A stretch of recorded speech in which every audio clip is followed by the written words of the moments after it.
Hey, Bears fans, welcome back and bear down. Thanks for tuning in again. I really appreciate everyone's support who's been checking my stuff out, liking it, sharing it, talking about it. It's been a lot of fun for me, and I hope we can continue to do this. So if you haven't hit the like button, please do so. If you haven't subscribed, why haven't you?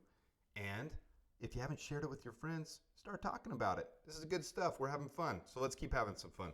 Today we're going to talk about who the Bears' 2023 MVPs were. This is a video I started thinking about as the season came to an end. As we lost to the Packers, I was thinking about our players, and that's what everything I'm basing around right now is where the team's headed next year, what we have going, and there is so much excitement about this team. There's so much to be pumped for and excited for with youth and good contracts and salary cap being in the right place. Ryan Poles taking us in the right direction. All the draft capital we have, number one draft capital in the league. There's so many things to be excited about as a Bears fan. So as you head in and watch your postseason games today and tomorrow, as you watch all the things going around the league, this is the team that's coming for everyone's heads. This is the team of the future. And so with that, let's get into some metrics about the Bears 2023 season, who our most valuable players were, and where we're headed. So with that, let's start with the snap counts of players that contributed on this team. We had a lot of very young players helping out, getting things rolling as we went into the beginning of this season. And Darnell Wright was the number one snap count on offense. 1133 snaps out of a possible, I believe, 1138. So he only missed 5 snaps the entire season. You look at that.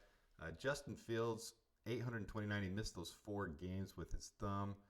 Lucas Patrick played way more than we should have been having him playing, but have to give him props. There were some great run plays where we like to watch him see go down. But with a better center, how many more wins could we have had? On defense, TJ Edwards led the way and really, really stepped up for the Bears coming in on his first year of his new contract. Very excited to be here, and we were excited to have him here. So take a look at that. Pause it if you want. That's the breakdown of who played the most snaps on offense and defense for the Bears. And we're going to move on now to the top graded players on each side. I cut off the official grade. I'm new to this. I don't know what's allowed, what's not allowed with a paid subscription from PFF. But I cut off the back end. You can see there in the 80s, 70s. You can see what that starts with. And on offense, DJ Moore led the way in the 80s. Khalil Herbert didn't have as many snaps, but contributed very well. Justin Fields in the 70s. Deonta Foreman came in very valuable. Tevin Jenkins, Braxton Jones, Colin Johnson only had I think 30-something snaps. So you really can't consider him too much of a value. But it was nice to see us bring in a wide receiver to mix things up and to maybe have some value moving forward on the practice squad, or as maybe the 6th wide receiver of the team moving forward. Who knows?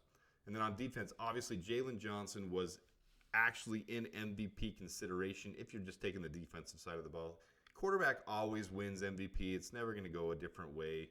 But Jalen Johnson was a huge contributing factor for the Bears. All right, so let's move on. Let's not spend too much time on that. Let's move on now to some of I'm going to call this our runners-up. And if you look at the bottom left, there's Justin Fields. And if he's even being considered one of the most valuable players of this team, why are we talking about trading him? Why are we talking about drafting a quarterback at the number 1 spot? Well, there's different variables to that. We're not going to go into all those, but people talk about salary cap coming up and having to pay him. He's only making a little over $3 million this next year that we owe him left, $6 million total, and $22 million next year if we exercise his 5th-year option. We got to stop talking about that narrative and letting the national media push that around. He had value on this team. Yes, the record still isn't where you want it to be, but look at his completion percentage, his yards, everything was up. His touchdown percent was up. His interception percent was down, more importantly. And he was being smarter with it. At the end of the season, you saw him being very calculated with the way he ran and didn't take hits to make longevity. A lot of people talk about, well, that quarterback style isn't going to last. He's going to get injured. Well, after that injury where he hurt his thumb and he came back, you saw him playing very differently. And I wonder how many other quarterbacks would have got the calls that he wasn't getting, especially that late hit in the head against the Packers, which was absolute garbage. I don't know, but he has extreme value on this team. All right, let's go up top left. DJ Moore, you can check all these out. I'm just going to highlight a couple things. DJ Moore obviously had his biggest year ever. He led his career with 1,364 yards And I love on the far right of his metrics there, he had his first rushing touchdown. That was fun. I was elated when that happened during the game. All right, on the right-hand side, Jalen Johnson, the big scrutiny, I guess you can say, coming into this year. People saying, well, he's not paid because of the A, B, C, X, Y, Z, was because he doesn't have enough takeaways. Well, right there at the bottom, 4 interceptions this year. That was huge. And honestly, should have had 6 or 7 and a couple pick six. So, yeah, there's room for him to grow still, and I think he realizes that. But this defense is creating opportunities for him that I don't think he's going to want to get away from. So you hear contract talks about anywhere from 15 to 20 million for him. I think the Bears are going to land right in the middle of that range, right around 17.5 to 18. You can disagree with me, but he realizes his value on this team, and that's right around where the market should be for him. Does he want to reset the market? Probably. And he's got his agent in his ear, and they're going to want different things. But the reality is he's valuable to this team, and this team is valuable to him. And more importantly, look up top right. His opposer passing rating this year was 33.3. So quarterbacks that were targeting against him, trying to pass on him, had a quarterback rating of 33.3 over the entire year. That's insane. That's absolutely insane. So he is valuable, and we love him. Bottom right, TJ Edwards, who honestly could be considered one of the MVPs of this team this year, had a great year for us. One of the highest graded players on PFF, and just absolutely did a phenomenal job. He had 3 interceptions and 1 forced fumble, so 4 takeaways total. And more than that, he was just in on every play. If you were watching defense, yes, he played the most snaps, but he was there. He was laying lumber on every play. He wasn't afraid to make hits, and he was in on every single one of them. So I love watching him play, and I'm so glad he's a Chicago Bear. All right, let's go to our actual MVP, and that's going to be Montez Sweat, the Tez effect. Yes, we didn't receive him until midway through the season when the amazing trade happened that was scrutinized at the time. And, you know, once the extension happened, I think everyone was excited. But the effect he had on this team, let's go to that real quick. The effect he had on this team, underneath that orange line is when he got traded to us. And you're going to give him a couple games leeway because obviously it takes time to adjust to a new team and get into the form and the bond with everyone. But look at the very far right side, the turnovers. Yeah, the Bears had some turnovers, but after he got playing with the team, the Tez effect, there were constant plays where you saw those turnovers happening. 4 turnovers against the Lions, 4 turnovers against the Vikings, 3 against the Lions, 3 against the Browns. In that 4-game stretch, the Bears had 14 takeaways. That's insane. If you could do that for an entire season, you'd be breaking records. But even then, look at the opposing, right underneath the word effect, the opposing score.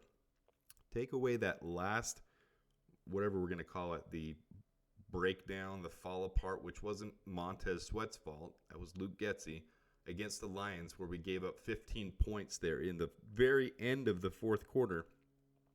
Since he came to the team, the Bears were not allowing 20 points or more in a single game, except that one Lions game and the first game he was in against the Saints where, I don't know.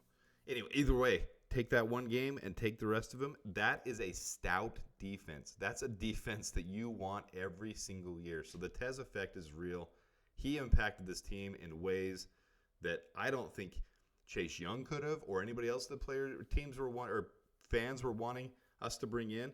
He was the perfect fit to be a Chicago Bear. He set career highs for his year at 12.5, and I think everyone's heard by now he led both the Bears and the Commanders in sacks this year, which has never been done before, which is really funny if you think about it. He also had 3 forced fumbles. So the dude is just in on every play. He was a game wrecker. Even if he wasn't there making the sack, making the hurry, making the pressure, other players were able to because of the effect he had on the game. So Tez is my 2023 Bears MVP. What do you think? Who's your 2023 MVP for the Chicago Bears? There's a lot of options, and there's a lot of upside for the future. I'll tell you, I want to see in 2024 it be an offensive player. I want to see the Bears turn this thing around to where we're talked about as an offensive juggernaut as well as a defensive juggernaut. There is so much potential when you've got that defensive side already figured out, when you've got such a strong defensive presence, and then you bring the offense to it. That's a team that everyone's going to be talking about. We're going to be fighting for division championships, for division titles, for NFC championships, and for Super Bowls. All right, thanks for checking it out. If you didn't hit the like button, please do so. If you haven't subscribed, please do so. And until next time, bear down.